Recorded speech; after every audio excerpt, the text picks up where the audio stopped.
Hey Ma, do you know what burst my bubble? What burst your bubble? I was having a conversation with my CBT psychiatrist this morning, and we were discussing delusions and psychosis. Right. I think he called it double journaling, meaning I half believe, half don't believe a delusion. I often get the delusion of rock stars, my biological father, whether it's Syd Barrett, Billy Joel, Bruce Springsteen. You're familiar with this one, right? Yes, I know you've told me this, yes. So I kind of have a strong conviction that they are my biological father, one of them.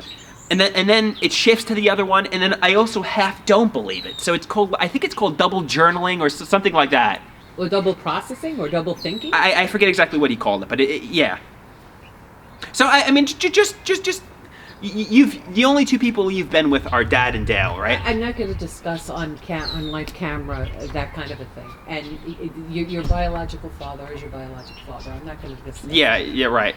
But I know, like for example, I'll look at photographs of Syd Barrett, for example, and I'll say I look just like him. I look like his doppelganger. Therefore, he must be my biological father. Haven't you ever seen on TV people say, "Oh, my look-alike was out there"? There are so many people, and if you look at older people, like white-haired people, right, you would think that in the store where all the white-haired people are, everybody was your spouse because everybody starts to look alike. Right. At the same age, people start to look alike.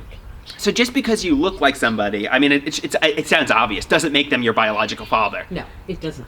And I mean, and like I sent you some photographs comparing me to Syd Barrett. But the interesting thing with you is why you want that thought process.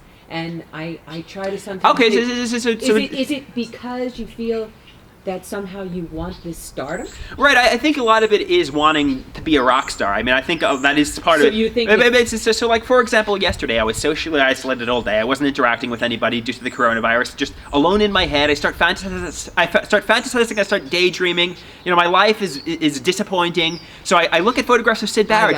I start embellishing reality. I start imagining, could he be my biological father? In this way, I would have that talent. And not even talent. I just start imagining he's my biological father. And then I mean, like what my CBT psychiatrist tells me is reality and fantasy get blurred in my mind. So I'll start daydreaming. Uh-huh. And since I was bullied and I was socially isolated, something that comforted me was daydreams.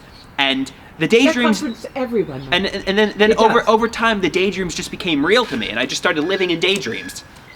Do you know there's a lot of people that do live in daydreams? However, if you want to live real life, you got to come. Right, a lot of people live in daydreams, but the line between daydream and reality got blurred in my mind. And I think what happened. When I graduated high school, I didn't have any friends, and I was like socially isolated, running all day. So needing the daydreams was so since I had no socialization, I just was alone in my head, like fantasizing, and I just began living in daydreams. Yeah. And unfortunately now thank goodness now. Your things are changing. You have a place where you do a lot of good creative stuff, and once God willing this coronavirus ends, you'll go right back to that moving like a bullet train right to where you want to get. Right. And that is what it is. That is what it is.